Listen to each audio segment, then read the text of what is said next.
Deep inside Shannidar Cave, nestled in the rugged Zagros Mountains of Iraqi Kurdistan, archaeologists uncovered a chilling clue from humanity's distant past. The skeleton of a Neanderthal male, now known as Shannidar III, bearing a fatal wound in his ribs. This injury occurred around 50,000 years ago. Today, scientists still debate, was this the first recorded murder between species? Did early modern humans kill this Neanderthal? The evidence may rewrite our understanding of ancient human-Neanderthal interactions. The story began in the 1950s, when archaeologist Ralph Selecki launched excavations at Shannidar Cave, a large triangular cave mouth perched high on Broadost Mountain, overlooking the greater Zab River below.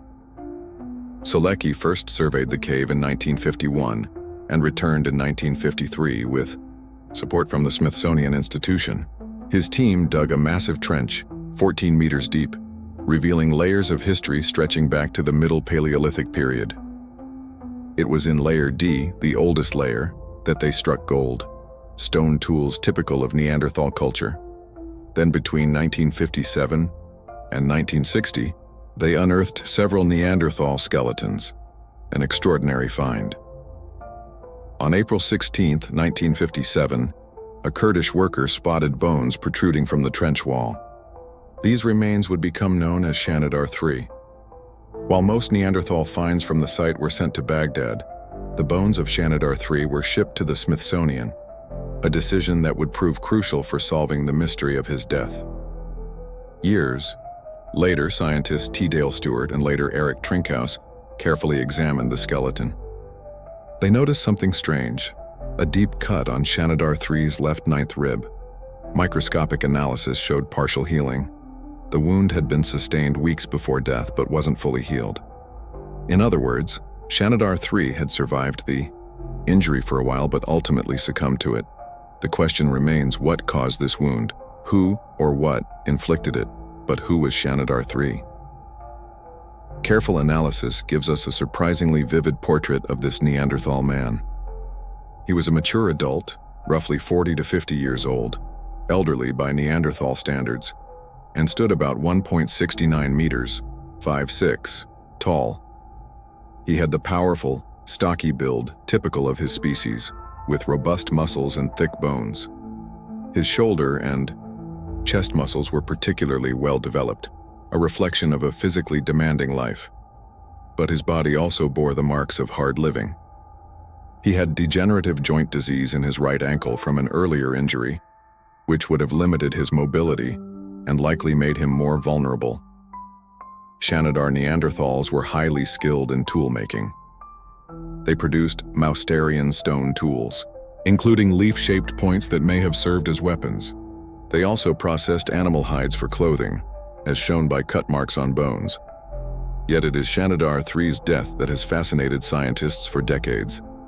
His fatal injury is a clean cut to the lower edge of his left ninth rib, with microscopic signs of bone growth, evidence of survival post-injury.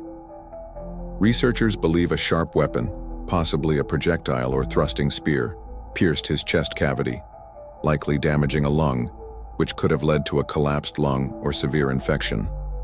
Without antibiotics, either outcome would be fatal. Could an early modern human have delivered this blow?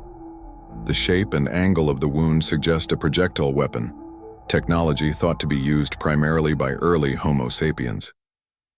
If this is true, Shannidar III may have been the victim of one of the earliest known acts of interspecies violence, a prehistoric murder. The debate continues. Was this a hunting accident, a fight between rival groups, or deliberate aggression? Shannidar III's tragic death offers us a rare, haunting glimpse into the complex and often brutal reality of life 50,000 years ago, when two intelligent species briefly shared the same world. And perhaps it forces us to confront an uncomfortable question. Did we help drive the Neanderthals to extinction? The wound's angle and nature provide crucial clues. Whatever pierced Shannidar III's chest came in at a roughly 45-degree downward angle, suggesting he was standing when hit with his attacker, either above him or throwing a weapon from a distance. The clean cut without much crushing or fracturing around it indicates the weapon likely had a sharp edge, but didn't hit with massive force. To solve this mystery, scientists needed to experiment. In 2009, researcher Stephen Churchill and his team at Duke University conducted a groundbreaking study. They made replicas of stone tools from that period and tested them on pig carcasses, which have similar rib cages to humans.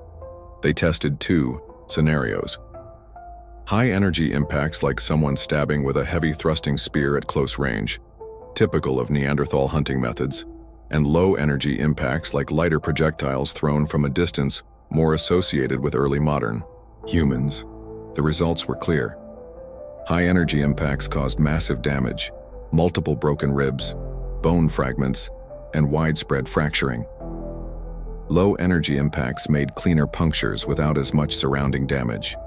When they compared these results with Shannidar III's actual wound, his injury lacked the extensive damage typically associated with a thrusting spear. It appeared more consistent with a light projectile weapon. So what does this tell us about who might have attacked Shannidar III? Now that we understand the wound, we can consider the suspects in this prehistoric cold case. There are three possibilities. First, it could have been an accident. Maybe Shannidar III fell onto something sharp or got injured during a hunt.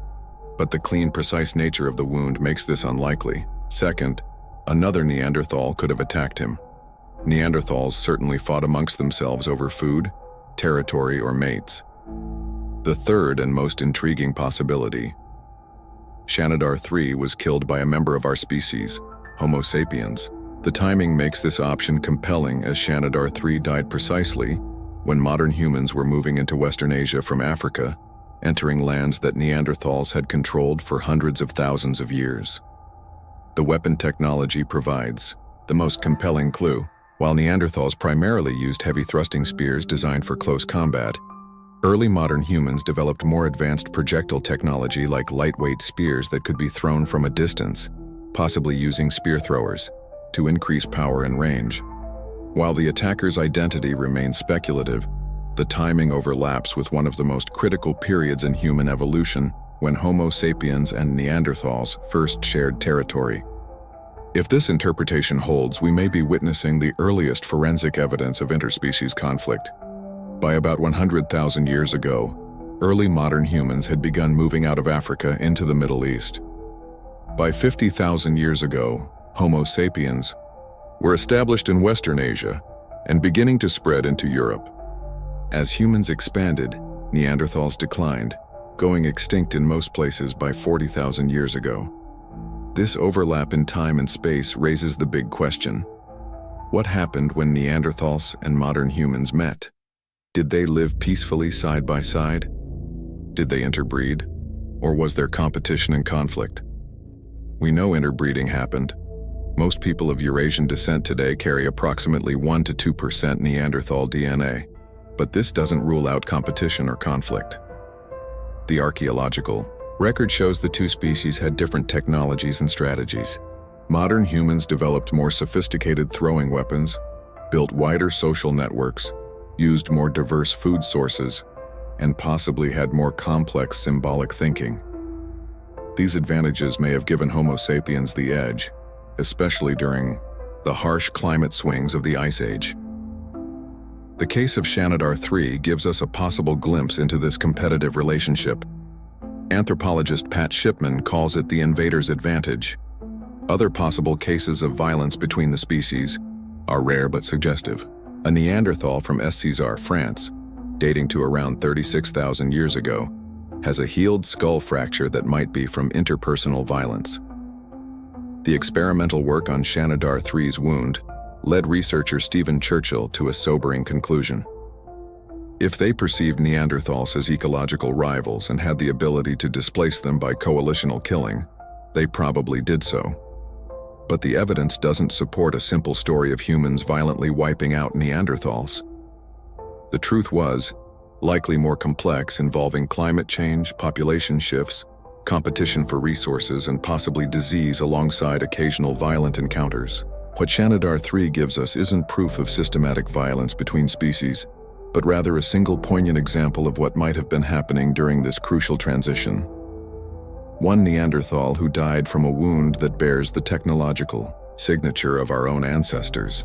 Beyond the forensic details, Shannidar 3's case comes at a critical moment in human history when our species was expanding across the globe and encountering other human species who had evolved separately for hundreds of thousands of years.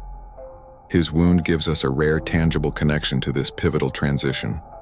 What makes this evidence so compelling is how it connects innovation to competition. The projectile technology that likely killed Shannidar 3 represents a breakthrough that would continue developing over thousands of years. This ability to innovate, to create tools that extend our physical capabilities, is a defining feature of our species. But as Shannidar 3 reminds us, innovation has often been linked to violence as well as progress. Perhaps the most powerful aspect of this ancient cold case is how it humanizes both victim and suspect. Shannidar 3 wasn't just a fossil. He was a person who lived, had relationships, hunted, made tools, and ultimately died from a violent encounter. His attacker was also a person operating within their cultural knowledge, using their technology to survive in a harsh world where resources were scarce and competition was fierce. The investigation into Shannidar 3 continues. In recent years, new excavations led by researchers from the University of Cambridge have returned to the site using modern archaeological techniques that weren't available during Select's original work. In 2018, they discovered another Neanderthal skeleton dubbed Shannidar Z, located close to where the famous flower burial was found.